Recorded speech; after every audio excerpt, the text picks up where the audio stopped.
अस्कोट से आराकोट। लस्का कमर बांधा हिम्मत का साथा, लस्का कमर बांधा हिम्मत का साथा।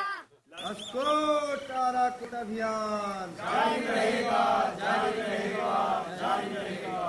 अपने गाँव को तुम जानो, अपने लोगों को पहचानो, अपने लोगों को पहचानो, अपने गाँव को तुम जानो। डॉक्टर शेखर पाठक जी से तो पुरानी मेरे ख्याल से 80s की हमारी कोई तो कह रहा था पिछले जन्म से ये तो साथ रही है। जब इनके कांटेक्ट में आए तो इनका जो विजन था हर चीज को बड़ी माइन्यूटली देखते थे। तो इन्होंने अस्कोट आराकोट का जिक्र किया। तो शुरू यात्रा में हम लोग सुनते थे कि ये हो रही लेक्चर, इनके जो लेक्चर थे उनको हमने अटेंड किया।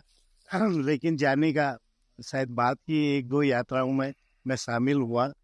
और ये इनकी यात्रा बड़ी रफ एंड टफ होती है। सामान खुद ले जाना पड़ता है, स्लीपिंग बैग से रस, और गांव वालों पे निर्भर होते। खाने का सामान कुछ नहीं ले जाता, उन्होंने दे दिया तो खा लिया। हालांकि अब टेलीफोन ये हो गए, इन एडवांस खबर पहुंच जाती। पहले ये व्यवस्था नहीं थी। जब गांव में पहुंचते थे तब उनको पता लगती थी ये लोग आ रहे हैं। फिर हम स्कूलों में जाते थे और ये लोग उनको मोटिवेट करते थे। आज हम 2004 में आए हैं। इस यात्रा का मकसद एक तरीके से अपने दूरस्थ दुर्गम गांवों की क्या स्थिति है, वहाँ क्या हमारी विकास का सिलसिला पहुंचा है कि नहीं पहुंचा है, स्कूल की क्या दशा है, अस्पताल की क्या दशा है, सड़क की क्या दशा है, क्या वहाँ के लोगों ने अभी टेलीफोन कभी करने का अनुभव प्राप्त किया है कि नहीं किया। इसी तरीके से क्या उनकी नदी में पुल है कि नहीं, उनके गांव में जंगली जानवरों का आतंक तो नहीं है, उनके इलाके में जंगली जानवर खत्म तो नहीं हो रहे हैं, उनके जंगलों की स्थिति क्या है, उनके गांव में कोई खास बीमारी तो नहीं फैल रही है, उनके जानवरों की स्थिति क्या है, उनके बच्चों की स्थिति क्या है। यानी कि पूरा का पूरा जो ग्रामीण परिदृश्य है, जो स्थिति है, उसका हम आकलन कर रहे हैं। तो ऐसे मतलब रिमोट एरियाज के थ्रू ये यात्रा जाती है और करीब 45 दिन की होती है। जैसे इस वर्ष है तो हम बड़े एक्साइटेड हैं कि 10 वर्ष बाद आई। अगले 10 वर्ष तक पता नहीं हमारा क्या हाल रहे। ज़्यादा बातें उसके बारे में जिन्होंने यात्रा शुरू करी, डॉक्टर शेखर पाठक मेरे साथ बैठे हुए हैं और ये आपको विस्तार से पुरानी बातें कैसे इनके मन में विचार आया है, कैसे यात्रा हुई, तो उस पर आप प्रकाश डालें।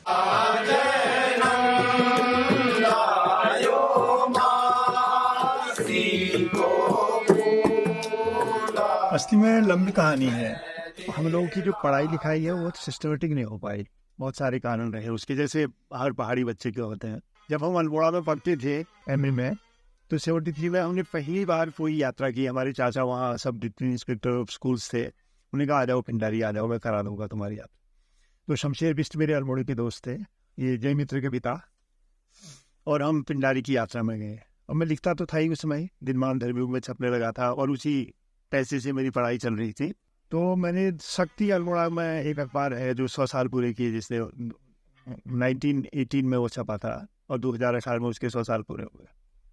उस अखबार में मैंने पिंडारी की ऊंचाई उससे करके 5-6 किस्तों में एक लेख लिखा। अब वो वहाँ की जो सुंदरता थी वो सब से मैं इतना भाव विभोर हो गया ना, क्योंकि हम सोचते थे कि हम गाँव के रहने वाले हैं तो और हमसे पिछड़ा तो और क्या होगा। ये तो रिमोटेस्ट था, लेकिन रिमोटेस्ट होने के अलावा, पिछड़ा होने के अलावा, वो ब्यूटी में उस तरीके के कोई इलाके हमारे नहीं थे जो पिंडारी वाली घाटी में मैं पहली बार गया। तो उन दिनों एक अमेरिका का बड़ा फिलोसोफर था, उसकी एक किताब छपी हुई थी, वन डायमेंशनल मैन करके। अब मैं हर्बर्ट मार्कुस वो फिलोसोफर था। उसमें एक कोटेशन आता है कि मतलब कार्ल मार्क्स ने भी जब उस जमाने में कल्पना नहीं की होगी कि दुनिया से जो प्राकृतिक सौंदर्य है, जो वाइल्डनेस है, धीरे धीरे घट जाएगी, कम हो जाएगी और हम टेक्नोलॉजी के गुलाम हो जाएंगे, हम मोनोकल्चर के गुलाम हो जाएंगे। ऐसे किस्म का एक कोटेशन मैंने उसमें डाला था।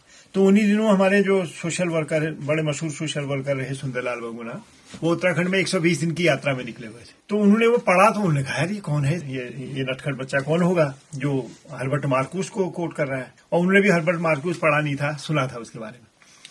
और उनने पता किया, पिथौरागढ़ पहुंचे थे उसमें वो, कि ये कौन है करके। उनने बताया कि अल्मोड़ा में स्टूडेंट है, अल्मोड़ा में है और इसका गांव गंगोली हाट है, जाड़ों की छुट्टियां हो रही हैं, हो सकता है वो अपने गांव आया हो। तो ये वो हमारे उनका रूट था ही वहां से गंगोली हाट से आके अल्मोड़ा आना। वो हमारे गांव हमारे घर पहुंच गए। हमारे चाचा थे, वो टीचर थे, पूरन चाचा। उन्होंने कहा वो तो अल्मोड़ा है, आजकल पढ़ाई कर रहा है, साल भर तो नेतागिरी करते रहते हैं, आजकल पढ़ाई कर रहा है। सुंदरलाल जी अल्मोड़ा पहुंचे। उन्होंने टिहरी के 2 विद्यार्थियों को भी बुला लिया, कुंवर प्रसून और प्रताप शिखर को, दोनों दिवंगत थे, तीनों मेरे साथी दिवंगत हैं। तो उन्होंने ये विचार दिया अस्कोट आराकोट। हमें अस्कोट तो पता था क्योंकि मेरे जिले में था, वो आराकोट के बारे में पता नहीं था मुझे। और उन लोगों को आराकोट के बारे में पता था क्योंकि वो टिहरी के रहने वाले थे, अस्कोट के बारे में पता नहीं था। उनने ये आइडिया दिया। 5 महीने बाद इम्तिहान पूरे होने के बाद हम निकल पड़े। ऐसे शुरुआत। और ये यात्रा नहीं होती तो हम कहीं अपना कर रहे होते, मास्टरी कर रहे होते। ये संवेदनशीलता बचाए रखना बड़ा मुश्किल होता, ये ह्यूमन कंसर्न की तरफ जाना बड़ा मुश्किल होता। लेकिन फिर भी हमें गड़बड़ आदमी तो नहीं होने दिया इन यात्राओं ने। संवेदनशीलता बचाए रही, आम लोगों के प्रति दिलचस्पी बचाए रखी। तो और फिर मैं ही नहीं, फिर दर्जनों लोग जुड़ते गए। 74, 84, 94। तो जैसे हमारा कमल जोशी जैसे लोग, गोविंद पंत राजू जैसे लोग, ललित पंत, गिरजा पांडे, प्रकाश उपाध्याय, कितने लोग भी पूरे भूपेन, और हमारे उनका नाम हमने नाम ही भटकानंद रख दिया, वो अक्सर भटक जाते थे। महिलाएं, लड़कियां, विदेशी छात्र, विदेशी प्रोफेसर, एक से एक जुड़ते चले। और यात्रा को हमने बदला नहीं, हमने कहा लोगों पर निर्भर हुई, रोटी के लिए, शेल्टर के लिए लोग, क्योंकि उसी से आप पकड़ते हो ना घर में क्या पकड़ा है, घर के भीतर की स्थिति क्या है। तो माँ से, बेटी से, बहन से, पिता से, दादा से, जो भी परिवार में होते थे, बढ़ जाते थे। कभी कभी ये होता था 1-1 रोटी हर घर से लेंगे, कभी कभी एक परिवार में 1-1 जला चला जाता था, कभी कभी 1-1 मुट्ठी राशन लेके वो पूरे उसकी रिफात, खिचड़ी वगैरह। कभी कभी वो बिल्कुल जश्न जैसा होता था कि पूरियां पक रही हैं, आलू के गुटके पक रहे हैं, दही आ रहा है। और एक दो जगह तो ये हुआ कि हम लोगों को विदा किया उन्होंने पिठा लगा के, जैसे अपने बच्चों को विदा करते। और लिटरली जब हम गए तो माँ रोने लगी। और वो हमारे पूरे ग्रुप में मतलब हर एक की आंखें भीग गई। तो मतलब इतने माताओं, इतने मतलब ऐसा लगता था कि मतलब हर गांव में हमारी माँ है। और किताब करते समय वो अभी उदास मिला और याद रखते थे। और उनको याद था ना, हम 74 में तो उनकी याद नहीं थी, 84, 94, 2004 में तो वो इंतजार कर रहे थे। बल्कि एक किस्सा तो मैं कभी भूलूंगा नहीं। नामिक है इस तरफ पिथौरागढ़ जिले में, और नामिक के सामने क्या है, Kimu, other side of the Ramganga river Kimu गाँव है। अब कीमू गाँव पहुंचने में हमें 3 घंटे की देरी हो गई। तो प्रधान जी जो थे ना, वो तो गले मिलने, नमस्कार करने से पहले डांटा। 3 बार मेरी चिलम ठंडी हो गई, मैंने चिलम भरी हुई थी। तंबाकू स्वागत में हमारे लिए तंबाकू रहा। हमारे वो जो दिनेश बिस्ते, उन्होंने तो कहा कि तंबाकू वो मैं पीऊंगा। अरे उन्होंने 10-15 दम लगाई और वो खुश हो गए, वो छल गए वो। और उसके बाद फिर हमें ले गए। फिर हमने, this was the way of welcoming the people who are coming there. Tehri जिले में, जहाँ पर आजकल का वर्तमान रुद्रप्रयाग जिला खत्म होता है, उस जमाने में चमोली जिला खत्म होता था। और ये जो पुराना पिलग्रिम रूट था, ये समझ लो, गंगोत्री से केदारनाथ का। तो हम पवाली बुग्याल में जा रहे हैं, पवाली बुग्याल में पहुंच गए। अब रात को बैठ गए हैं, काली कमली वाली की धर्मशाला है, और हमारे लिए रोटी साग बन रहा है। कुंवर प्रसून को दस्ते लगे हुए हैं। वो कहता है कि मेरे लिए दूध मत बनाना, तुम मेरे लिए कुछ रोटी और सब्जी बना दो, खिचड़ी बना दो। और उनके लिए वो रोटी बना रहा है। सब दुख सुख होते हैं। हम पूछते हैं, आपका बड़ा जी, आपका भाई जी, आपका MLA कौन है? वो बहुत ही नॉर्मल वे में उत्तर देता है, अरे इतनी ऊंचाई में, इतनी ठंड में कहाँ होता है MLA? उसने सोचा कोई फसल है या कुछ है, फलाना है। He was not aware about it. तो हमने कहा, आपका नेता कौन है? अरे यहाँ का कोई नेता होता है? इतनी दूर कोई आता है? हाँ, हमारे यहाँ एक पंक्ति है, पंक्ति। हमने कहा, क्या है पंक्ति? अरे हमारा जिलाधिकारी था, हमारा DM था, वो आता था यहाँ, और कोई नहीं आता।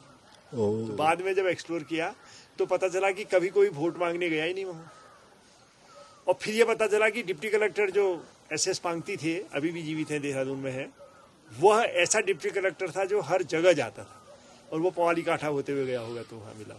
क्या बात है। तो दिनमान में ये रिपोर्ट छपी थी 74 के अगस्त के महीने में या जुलाई के महीने में। कवर पेज, क्लिक थर्ड से लिया हुआ फोटो कवर पेज में था, वो मैं दिखाऊंगा। तो इस अंक में है, ये जो पहाड़ का अंक दिया है ना, इसमें वो दिनमान का उस अंक की फोटोग्राफ है।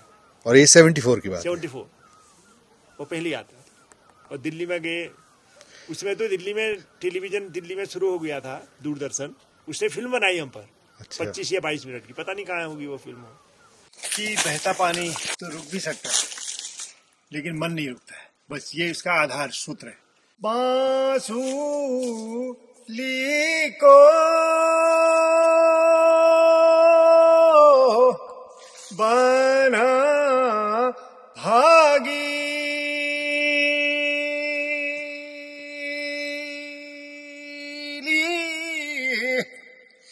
और बांसुली को बना नी था मीनो माना न्योली,